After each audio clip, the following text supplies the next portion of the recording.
You want to buy land? Follow the Getchell way. I'm going to teach you the Getchell way on how to acquire land. This will be good. All right. So we're going to start with this book right here. Through a Howling Wilderness, Benedict Arnold's March to Quebec in 1775. What does this have to do with buying land? You got to hang in there, dude. You need patience here. I know YouTube and TikTok and Instagoo and all that, but you have to have patience. For 3 days now, rain had been falling on the expedition, adding to their discomfort and misery. October 21st, the third day of heavy rain, brought with it an ominous increase in wind as the men of Greene's division finally got moving again. As nightfall approached, they made camp and tried to get as warm and comfortable as the conditions would allow. John Henry, the teenage rifleman who had been part of the scouting party, would remember the unusual events that followed. The rain had added significant volume to the river so that the water was running a few feet higher than normal. And to be safe, the men encamped on a bank 8 or 9 feet high. As it turned out, 8 or 9 feet was not high enough. Towards the morning, we were awakened by the water that flowed in upon us from the river. A few miles downstream from the rifleman, Colonel Arnold, Benedict Arnold, our hero, had stopped traveling late and in the darkness could only make a basic camp. It was 11 o'clock before those in his party could dry their clothes and turn in for the night, finally resting comfortably under their blankets. 5 hours later, the water woke them up as well, rushing on us like a torrent.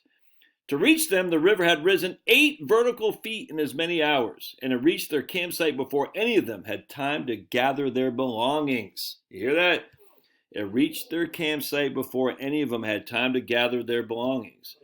Snatching their baggage from the rising water, the men were fortunate to discover a small hill nearby where they managed to retrieve supplies and equipment, but it took all the next day to get everything dry. This morning presented us a very disagreeable prospect, said Arnold. The water level had risen to such a height that it became nearly impossible to find the curving course of the river. And if they could have found it, the current racing downward towards them made it impossible to paddle, pull, or push the boats onward. The storm subsided around midnight, and the expedition spent the remainder of the evening cold, wet, and fretting over their losses. At the first light, they began to move again and quickly discovered that the dead river had come to life. Most of the army had been marching by land along the riverbank, and as they tried to resume their progress, they discovered the rain had displaced the river's banks as much as a mile inland while swelling all of its tributaries to an impassable degree. To move onward, the men in the bateau lay on the bow and grabbed at the bushes and trees, pulling the boat ahead hand over hand. Others waited alongside, holding the sides. Remember, it's in October, by the way, so it's freaking cold. This is in Maine. As one set of falls, the river's now driving current swamped and sank 5 or 6 boats. Losing the scant provisions and powder that these vessels held was hard on the expedition, but the loss was harder to bear because one of the barrels held hard currency. Gold and silver coins intended as pay for the men. No doubt the soldiers watching the heavily laden barrel sink below the rapids thought the loss was a great waste of money. What none of them could have known at the time, however, was that it would not go entirely to waste. As guides for the expedition, John and Nehemiah Getchell were among those who witnessed the sunken payroll. Living several days canoe paddle downstream on the Kennebec, they were familiar with the region. This put them in a position to profit from the expedition's loss, and 4 years later, these two woodsmen suddenly and quite remarkably became land barons. In 1779, the two brothers purchased 3 lots along the Kennebec, filing one deed for the 3 at the county courthouse. According to the deed, they came into ownership of the land. According to the deed, they came into ownership of the land, quote, in consideration for the sum of $4,000 of the present circulating currency of North America, and the further sum of 105 pounds and 5 shillings. The seller of the deed recorded the transaction with one additional note, not at all common in such records, perhaps leaving a clue about how 2 simple farmers from the edge of the Maine wilderness might have come upon such a sum. He described the form of payment as being in gold and silver coin to me, in hand, paid by John and Nehemiah Getchell, both of Vassalboro. So here we got the family of Samuel Getchell in Salisbury. So you got to keep this stuff, dude. You can't just rely on the internet. You got to have this in hard copy, man. Because it just, if you just rely, you got to have the books. All right, so we're going to scroll on down here. And this is dated 1909, by the way. All right, we actually, I'm not going to be able to find it. We got something on my own family, the Deichman clan.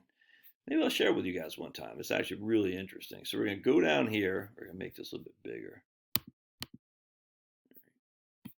And we're going to look for Nehemiah first. There's Captain John. Captain John, that's John's Jr.'s dad right there. All right, so we're going to come down and look for Nehemiah, Joseph, Dennis, Nehemiah.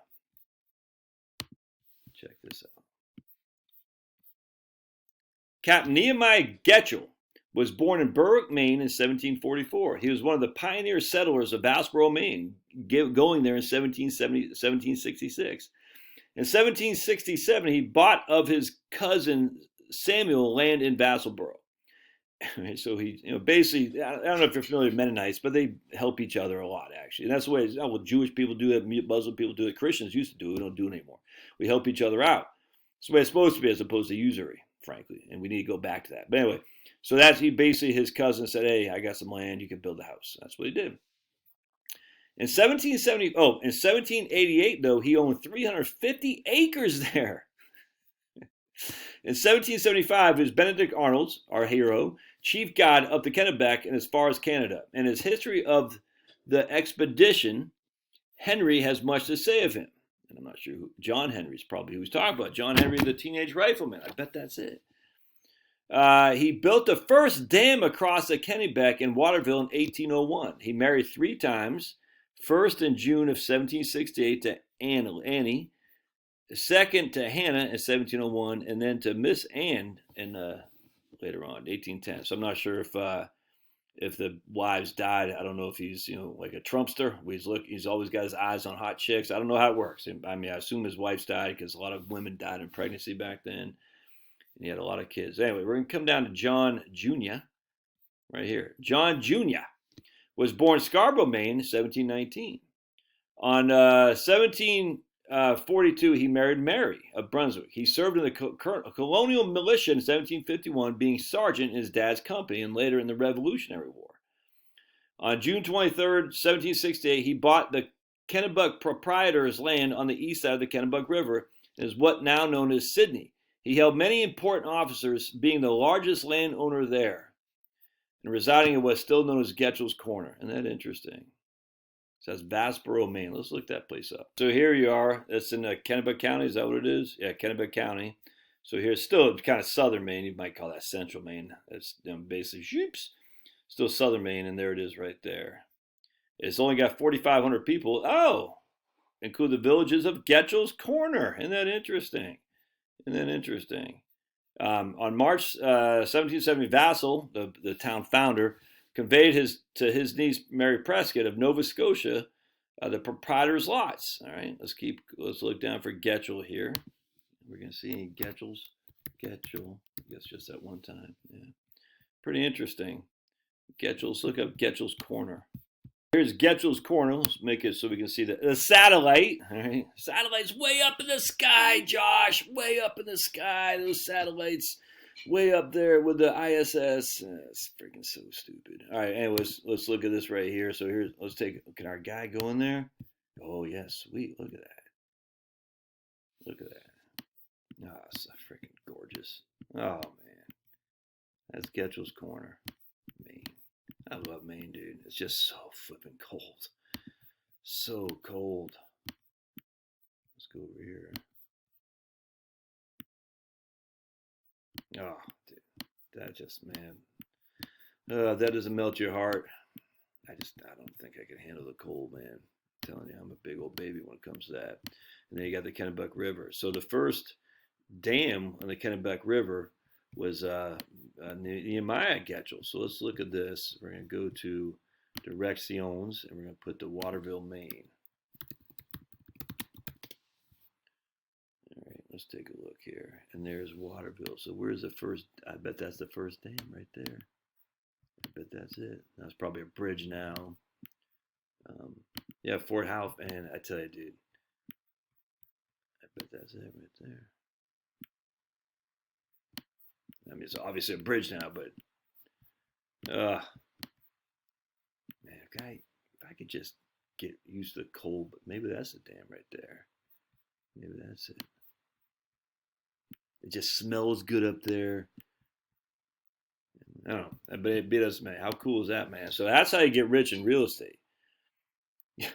You go on an expedition, the river, because some clown said the Jews controlled the, some guy from D.C., the Jews control the leather. So when Benjamin Netanyahu decides it to rain heavily in Maine or anywhere, just make sure your barrels of gold and silver when they get taken by the river. We got a lot of weird people out there, my friends, a lot of nuts, and it's just so freaking stupid. But anyway, you take the golden barrel, the gold and silver barrel of gold and silver coins gets lost in the river that's flooding. Just make sure you remember it's at. You go find those rivers, you go find it, and you can go buy yourself 355 acres as well. All right, love to hear your thoughts. And I'm going to try to get this guy to interview one time, if he will. Tom Desjardins. Oh, where did I find him from, by the way? I think it was on themainwire.com. This right here is stupid. Blows off historical state of the tribes, tributes, and some of Maine's indigenous peoples. They should. I mean, don't you know what they're saying? So that means now we're all obligated, or else they're going to hit us. But all right. So anyway, I think Desjardins is in here. Commentary, support, news about contributors right here. Let's see. So the Main Wire. Steve Robinson, Patton, Nick Murray, right there. Tom Desjardins. Yeah, this guy. So he earned a PhD in Histoire from the University of Maine, and has written several books on Maine history. He's taught at 5 colleges, been featured in. Okay, yeah, this guy crushes, man. I don't agree with that at all. Tax cuts increase government revenues always. I don't know how you could say that. Anyway, so big fan. Maine is leading by imaginary example on climate. So I definitely want to. The truth about, right here. The truth about Nira Shah, their version of the CDC, their version of Fauci that the Maine media never told you. Yeah, I got to read that. Clean energy is a dirty, dirty business, 100%. Anyway, so we'll see if I can get this guy on a live stream. That'll be a lot of fun. All right, love to hear your thoughts. See you.